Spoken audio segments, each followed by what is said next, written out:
Good evening, students. Today we are discussing the differences between distance and displacement.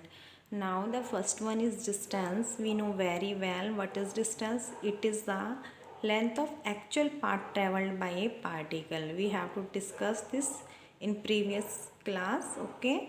Now, displacement. It is the shortest length from initial position to final position of the object, and distance always positive, since when a body having motion, then 100% it takes travel some distance. Okay, now if it does not travel some distance, then the body is in rest. Now, what is displacement? Displacement may be positive, may be negative, or zero.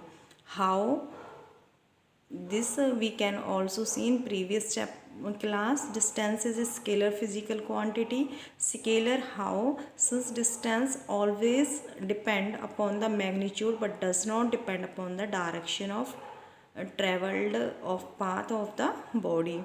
And displacement is a vector physical quantity, since it depends upon both it having magnitude as well as direction of the traveling path of the body. And what is distance? Distance depends upon shape of the path followed by the particle, since it is the actual path traveled.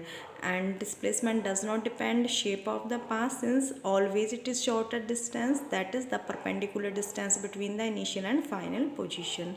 Now, best of luck. And the last point कि how this is negative, जिसको हम last class में discuss कर रहे थे। Positive और zero हम discuss कर चुके थे। नेगेटिव कैसे हो सकती है डिस्प्लेसमेंट, मैं बताती हूँ। आप यहाँ से इनिशियली चले और यहाँ आप फाइनली पहुँच गए यहाँ बी पॉइंट पे, और आप यहाँ